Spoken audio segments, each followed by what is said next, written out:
Are you sitting in a space where you are struggling with anxiety? Do you feel like a prisoner to the cycles of depression? Do you feel stuck in your own life and feel frustrated and lost, but yet you know there is so much more on the other side of this mental breakdown? I want to hold your hand through this therapeutic life healing journey.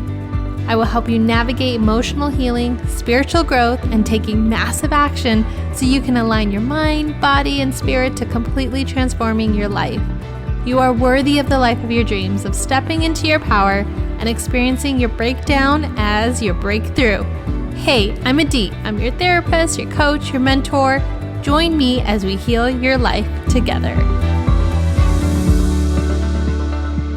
All right, friends, so in today's episode, I'm going to review the signs of clinical depression and how to get the help you may need. Some questions your doctor or psychotherapist may ask you to assess if you are clinically depressed are: number 1, in the past 2 weeks, how often have you felt down, depressed, or hopeless? Feeling down for nearly half or all of those days may suggest that you might have depression. Number 2, have you had any thoughts of suicide? If so, this is urgent enough to tell somebody right away and seek help from professionals. Number 3, how is your sleep? Just remembering how important sleep is, so significant changes in your sleep patterns may greatly impact your mood. Number 4, have you decreased or withdrawn from participating in activities you normally would enjoy? So isolation and withdrawal are a common sign that something is just off at this time in your life that may need further support. Number 5, how is your energy level? Is there a change in energy? For example, you might feel more fatigued than usual, and so this might require an evaluation from a medical and/or mental health professional. If any of those questions resonate with you, then keep on listening as I'll break down depression even further, and be sure to check the show notes for supportive links and phone numbers to support you if you feel that you might be struggling with depression right now. Before we dive in, I'd like to give a shout out to a review from Ilbra B. True expertise and words of wisdom that come from a healer who has practiced everything she teaches you today. If anyone knows how to find the brightest light in the most darkest of life's hours, it's Aditi Chuchagi. So sit back and take a ride on your new uplifting healing trajectory. Thank you so much, Ilbra. That means a lot to me. And wherever you are, I hope that you please subscribe to the show and leave an honest review, because this really helps spread our mission to make healing more accessible, common, and empowering for women all over the world. Thanks so much, sister friend. Now let's get ready to dive in.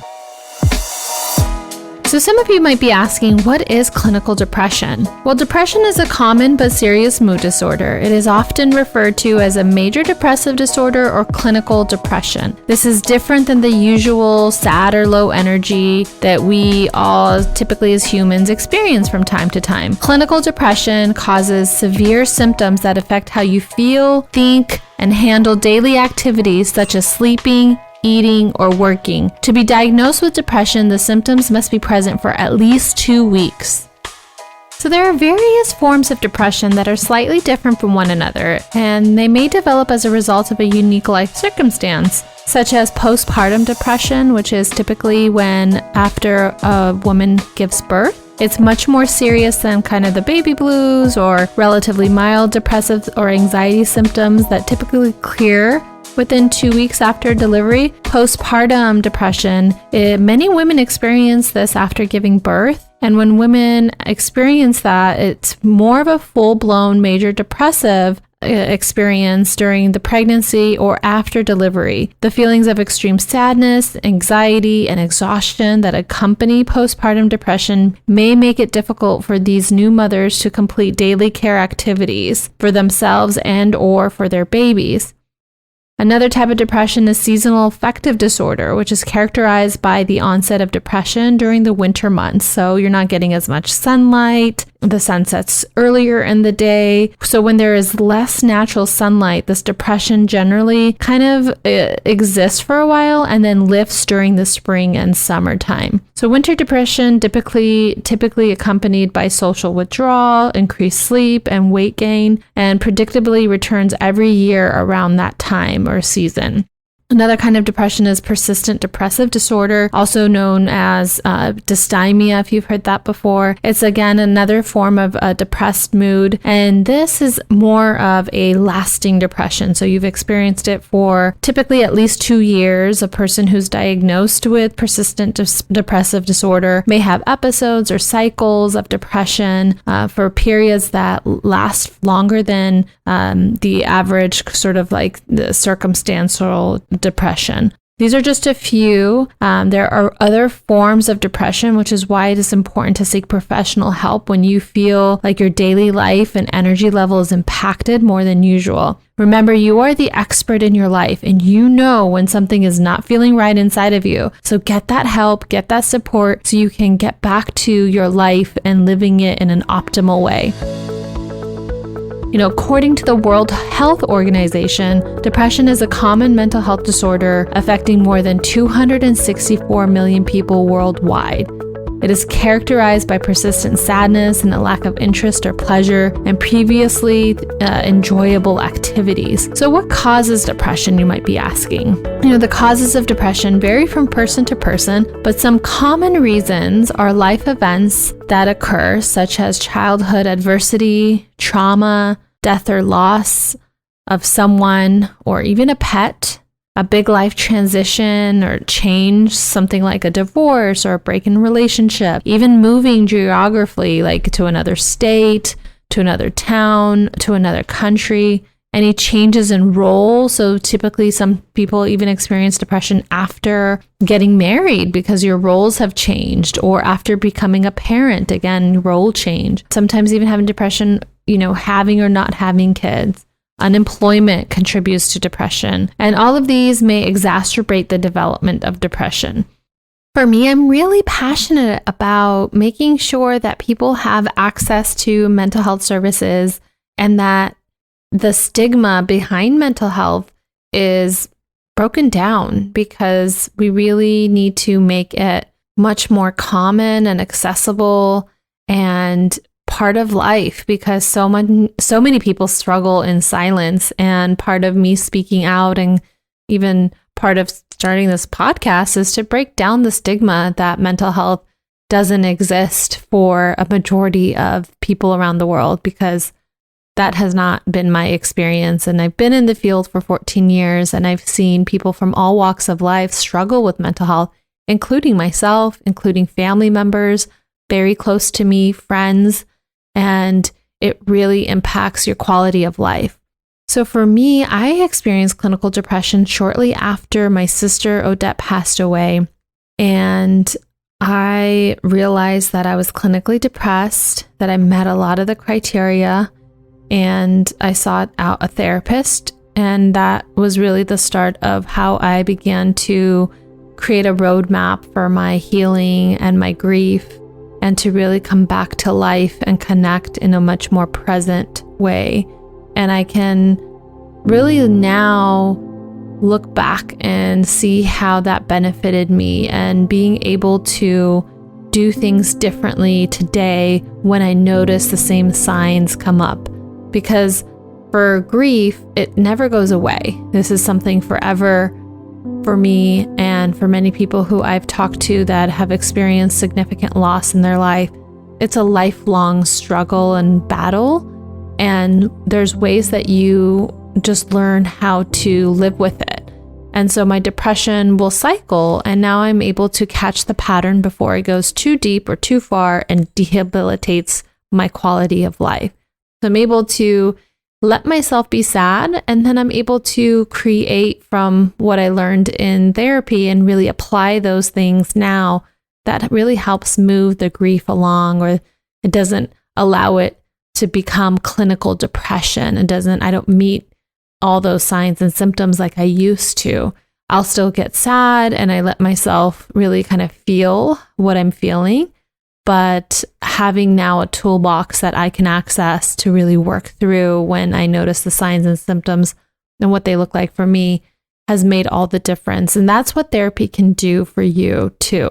When you seek help and support in that way, really expands your awareness of how your depression really affects you. It was very helpful for me to see a therapist so I could work through what I was experiencing and create a roadmap with her to my healing and gaining an understanding of what exactly was hurting me and uncover it bit by bit, and then being able to work through that with her. It was helpful to have an idea of what to work on first to begin feeling an increase in my energy, feel present in my life and relationships, and just begin to do something different with it.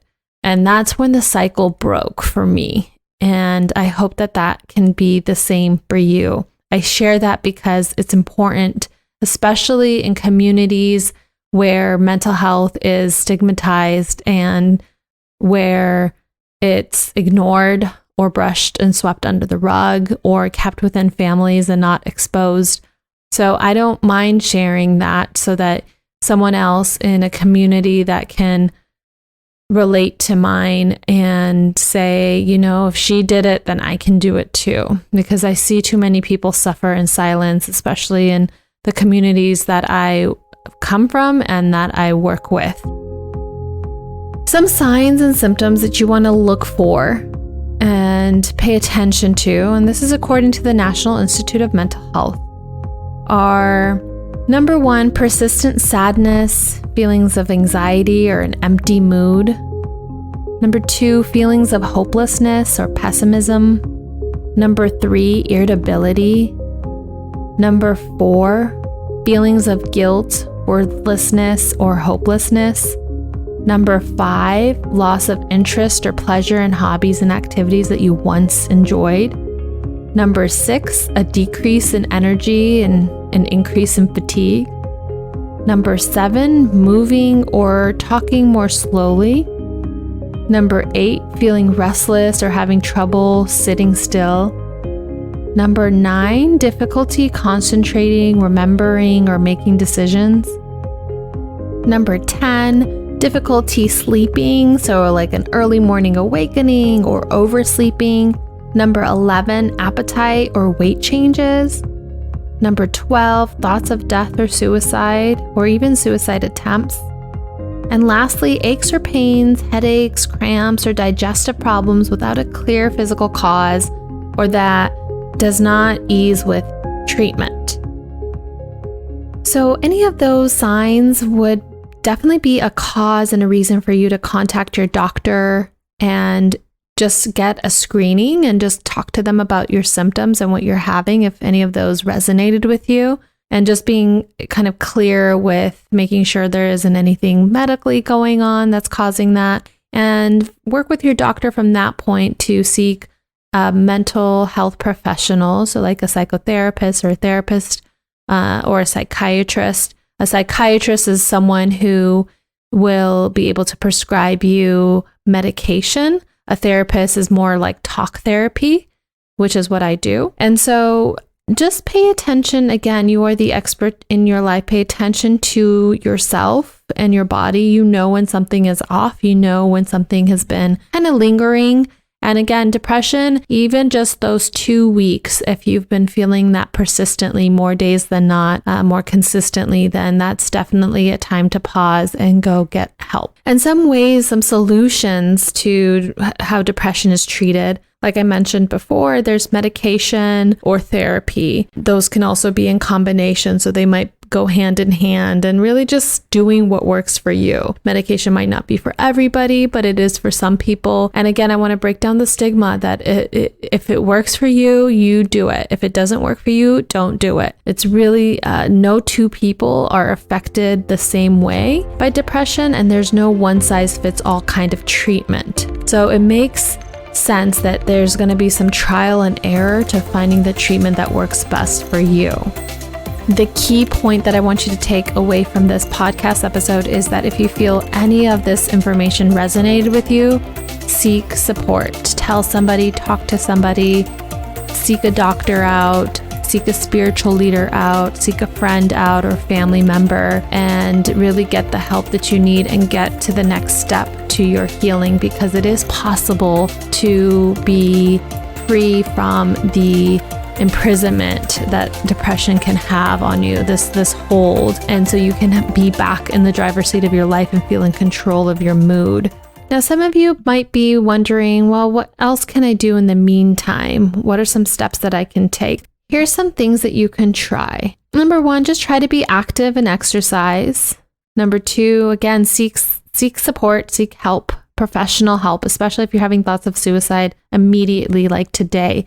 Seek professional help from a doctor and therapist. Number 3, set realistic goals for yourself. If you're starting to feel like just lethargic, even one small step, one small goal a day, like for example, even taking a shower can really kind of give you a little bit of extra oomph that you need to get through the day and kind of increase your mood. So each day, just even if it's like, I'm going to go for like a 30-minute walk today, I'm going to take a shower the next day, like just little small goals in the meantime to just help you through if you're just kind of going through a rough patch at this time in your life and you just need a little bit of like oomph to like get you through it. These are these things that you can try. Number 4, try to spend some time with other people that really make you feel good, that lift your mood, lift your spirits, pour into your cup, and people that you can confide in, like a trusted friend or relative. Number 5, try not to isolate yourself and let others help you. Allow this process to take place for you. You deserve, just like you would help somebody else, you deserve somebody else to help you.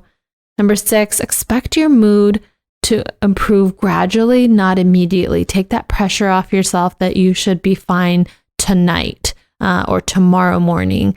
That it takes some time and some practice of some of these things consistently to really see a difference in your mood. Number 7, just postpone important decisions at this time, such as getting married or divorced or changing jobs until you feel a little bit better, whatever you can control. Discuss decisions with others who know you well and have a little bit more of an objective view of your situation at this time.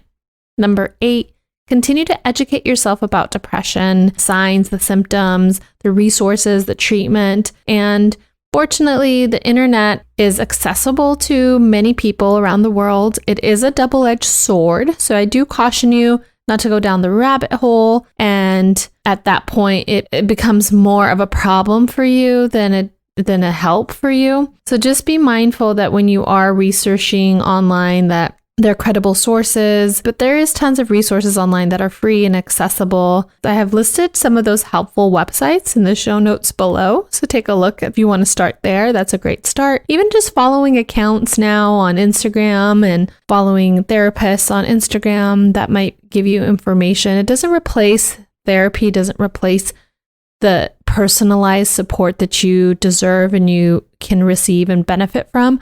But in the meantime, these are just some other ways that you can add free resources to your toolkit.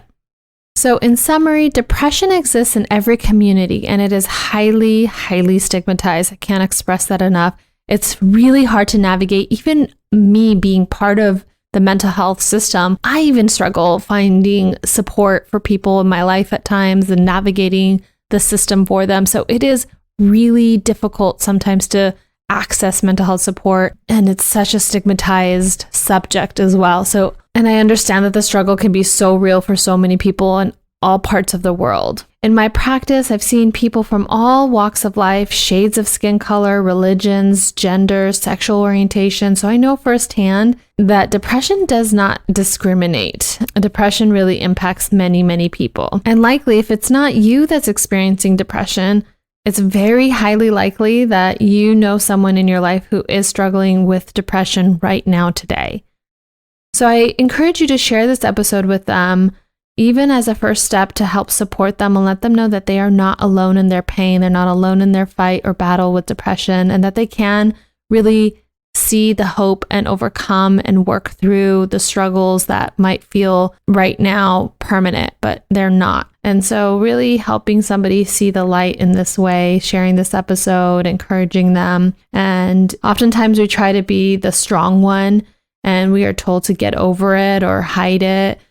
And so people really do a good job with doing that. They hide it so well and sometimes nobody knows. That's kind of what I did for so long. And so this is why I'm so passionate about bringing this topic to light, because so many of us suffer in silence and it doesn't have to be that way. Seek help. You deserve to be supported through this time, my friend.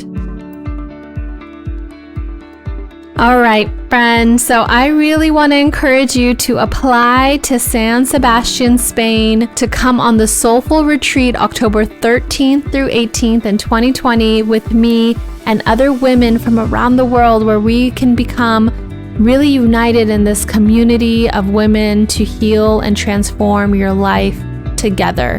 I will be offering one-on-one coaching at that time. We will be doing yoga and hikes and meditations and journal prompts. And there's going to be a lot of personalized and community support. I would love if you are there. Please apply. It's a quick application process, and you can find that in the show notes. It's an application you'll submit, and you'll hear back from me within 24 hours. We have monthly payment plan options, so to make it much more affordable for you to be able to attend this retreat. Lastly, follow me on Instagram at Adit Chuchagi. Please subscribe to this show, leave me an honest review, and I hope that you share it with a friend who is struggling right now and let them know that they're not alone, because we are in this together, sister friend.